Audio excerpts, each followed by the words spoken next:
kembali lagi bersama saya Ari Putradi dalam program Merenungkan Firman Tuhan setiap hari. Nah, harapan saya dimanapun Bapak Ibu berada, dan apapun pekerjaan Bapak Ibu Saudara, apapun kegiatan Bapak Ibu Saudara-saudari, biarlah semua kita terlalu dalam lindungan Tuhan dan selalu dalam penyertaan Tuhan gitu. Dan semuanya dalam sehat selalu, dalam keadaan baik. Tentu di tahun yang baru ini begitu, tahun yang baru ini harapan kita semua bahwa kita ingin menjadi yang terbaik, ingin menjadi lebih baik buat orang-orang di sekitar kita dan untuk orang-orang yang kita sayangi, dan terlebih-lebih menjadi yang terbaik dan melakukan hal yang terbaik untuk Tuhan kita gitu, untuk memuliakan Tuhan kita. Nah, Bapak Ibu saudara-saudara yang terkasih dalam Tuhan Kristus, dan tentu merenungkan firman Tuhan, mendengarkan firman Tuhan, membaca firman Tuhan itu merupakan suatu hal yang tidak boleh dilupakan, suatu hal yang tidak boleh diabaikan gitu. Nah, karena kenapa? Karena melalui firman Tuhan, melalui pembacaan firman Tuhan, kita bisa mengerti kebenaran. Melalui mendengarkan firman Tuhan, iman kita semakin bertumbuh. Nah, Bapak Ibu saudara-saudari yang terkasih dalam Tuhan Yesus Kristus, itulah pentingnya kita untuk selalu dekat dengan firman Tuhan. Dan salah satu cara atau salah satu kita bisa bersama-sama atau bisa dekat dengan Tuhan secara rohani, secara intim, yaitu dengan firman Tuhan. Kita bisa membaca firman Tuhan, kita bisa mendengar firman Tuhan. Itu sungguh luar biasa bagi kehidupan kita gitu. Kita bisa diperbaharui melalui firman Tuhan gitu. Nah, Bapak Ibu saudara-saudara yang terkasih dalam nama Tuhan Yesus Kristus, dimanapun Anda berada, apapun kegiatan Anda, sediakanlah waktu, sediakanlah ruang untuk kita bisa mendengar firman Tuhan, untuk bisa membaca firman Tuhan. Nah, karena firman Tuhan ini begitu penting, baik itu 5 menit, 10 menit, itu sangat luar biasa khasiatnya begitu. Nah, Bapak Ibu saudara-saudara yang terkasih dalam Tuhan Yesus Kristus, bahkan Tuhan pernah mencatatkan bahwa seseorang berbuat baik dengan segelas air putih saja itu diperhitungkan begitu. Dengan memberi segelas air putih saja diperhitungkan. Bayangkan apalagi ketika kita bisa mendengar firman Tuhan, bisa melakukan hal-hal yang menyenangkan hati Tuhan gitu. Tentu semuanya itu akan diperhitungkan oleh Tuhan. Karena Tuhan itu begitu baik bagi kita begitu.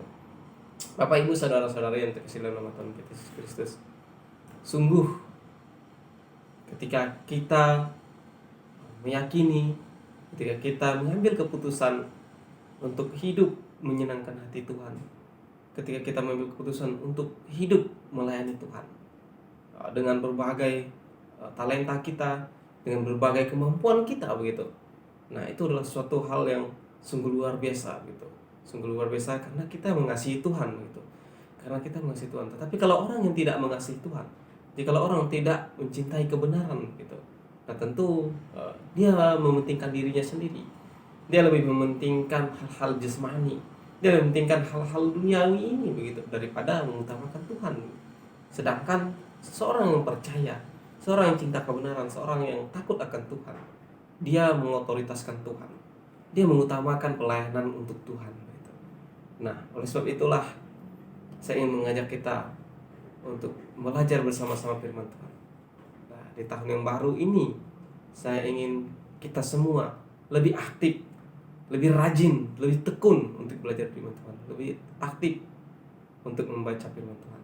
Dan pada kesempatan hari ini saya ingin mengajak kita untuk belajar firman Tuhan dari surat Roma gitu, dari surat Roma pasal yang pertama ayat yang ke-16. Saya ingin mengajak kita untuk belajar dari surat Roma pasal yang pertama ayat yang ke-16. Bunyinya demikian firman Tuhan. Ayat 16. Sebab aku mempunyai keyakinan yang kokoh dalam Injil, karena Injil adalah kekuatan Allah yang menyelamatkan setiap orang yang percaya, pertama-tama orang Yahudi tetapi juga orang Yunani. Nah, Bapak Ibu saudara-saudara yang dikasihi dalam Tuhan Yesus, perlu kita ketahui bahwa surat Roma ini ditulis oleh Rasul Paulus.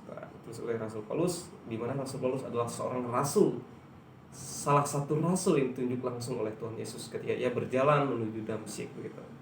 Tentu ini merupakan suatu hal yang luar biasa bagi Rasul Paulus karena Tuhan datang langsung kepada dia begitu.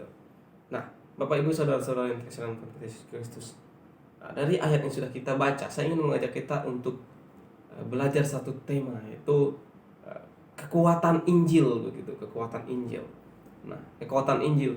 Nah, banyak hal yang kita tidak tahu begitu, banyak hal yang kita kurang tahu gitu kalau kita tidak mendengar Injil begitu. Jikalau kita tidak pernah membaca firman Tuhan, jikalau Injil tidak diberitakan, nah kita tidak akan tahu tentang keimanan kita begitu, ya, tentang pertumbuhan iman kita begitu. Itu tidak kita ketahui begitu kalau kita tidak mendengar Injil. Oleh sebab itulah pentingnya Injil begitu.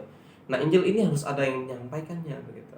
Jadi kalau Injil ini tidak disampaikan, ya ini akan sia-sia begitu.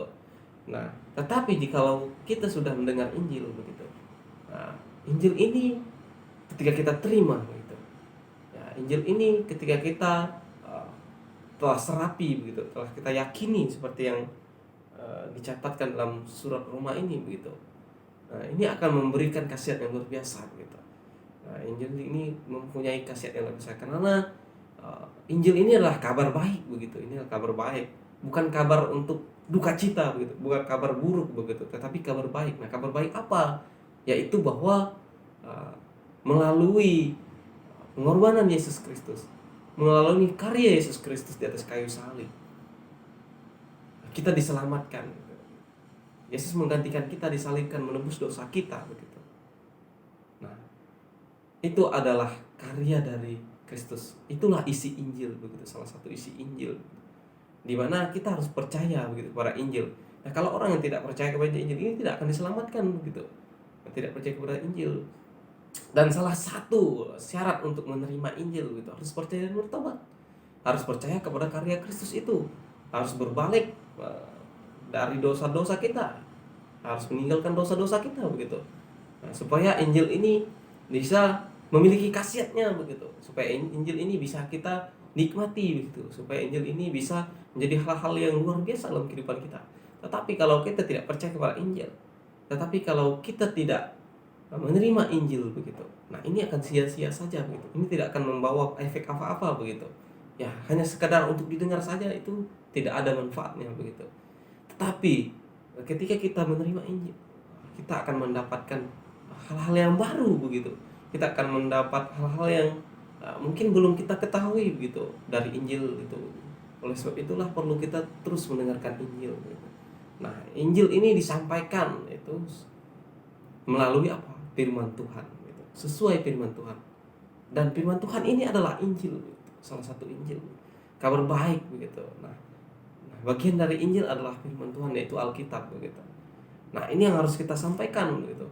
Ini harus kita beritakan gitu, bahwa Tuhan memakai Alkitab untuk menyampaikan Injil begitu, untuk menyampaikan kabar baik gitu bagi semua orang begitu.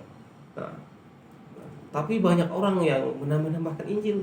Banyak orang yang tidak sesuai dengan firman Tuhan Injilnya gitu.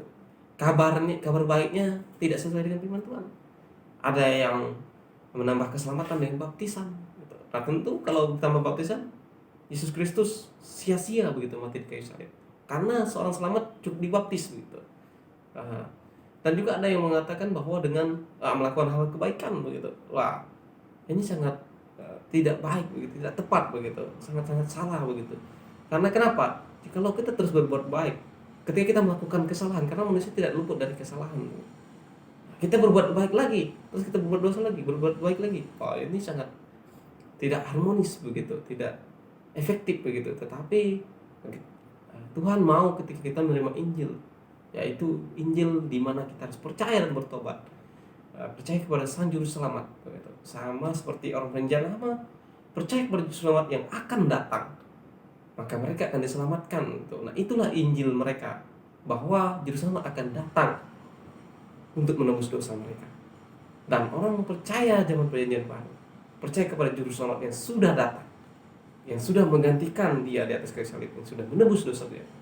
Nah, ini adalah isi Injil, inilah Injil yang diberitakan supaya kita bisa mendapatkan keselamatan dan kita mengambil keputusan untuk bisa hidup dengan uh, Tuhan gitu, supaya kita bisa menikmati kehidupan kita dengan iman yang terus diperbaharui, dengan kehidupan yang kita yang terus di dalam Tuhan gitu. Karena otoritas utama kita adalah Tuhan.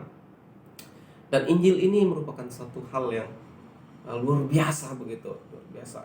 Dan Injil disampaikan itu untuk semua orang gitu, baik orang Yahudi, Yunani, bahkan semua orang begitu. Tidak ada untuk orang-orang yang sebagian orang, tidak ada begitu. Tetapi Injil atau karya keselamatan Kristus diberitakan untuk semua orang. Kalau orang mau menerimanya, maka akan selamat. Kalau orang tidak mau menerimanya, maka tidak akan selamat begitu. Nah, karena kita sebagai orang yang berdosa tidak bisa menyelamatkan diri kita sendiri. Nah, karena kita sudah berdosa begitu. Nah, ibaratnya kalau kita diikat dengan tali begitu, tangan kita, kaki kita, mulut kita ditutup, tidak ada yang bisa melepaskan kita kecuali ada orang yang melepaskan. Nah, demikianlah juga dosa. Ketika dosa telah masuk ke dalam manusia, tidak ada yang bisa melepaskan kecuali orang yang tidak berdosa begitu. Nah, yaitu Yesus Kristus. Yesus Kristus telah mati buat kita, melepaskan kita, supaya kita bisa diselamatkan.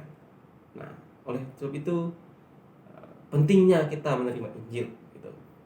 Kalau Bapak Ibu Saudara-saudari belum tahu Injil yang benar seperti apa, Bapak Ibu Saudara-saudari bisa merenungkan firman Tuhan, bisa membaca firman Tuhan, bisa mendengarkan firman Tuhan setiap hari.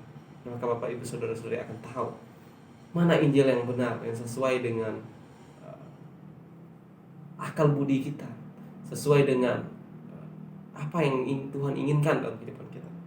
Dan ini sangat harmonis begitu. Nah, Bapak Ibu Saudara-saudari, kiranya kita lebih berhikmat, kita lebih pandai untuk memahami mana Injil yang benar dan mana Injil yang salah begitu. Dan tentu di dunia Kristenan sekarang yang sulit untuk dibedakan adalah Injil yang hampir-hampir benar dengan Injil yang benar. Nah, oleh sebab itu pentingnya kita meminta hikmat kepada Tuhan begitu. Bapak Ibu Saudara-saudari dimanapun Anda berada, maka sediakanlah waktu Anda, karena waktu kita di dunia ini tidak banyak begitu. Kita ini dunia ini hanya sementara, dan dunia ini semakin tua. Harapan kita bahwa Tuhan akan datang secepatnya untuk menjemput kita sebagai orang percaya. Nah, Bapak Ibu Saudara-saudari, demikianlah firman Tuhan buat kita. Kesimpulannya adalah bahwa Injil diberitakan untuk semua orang.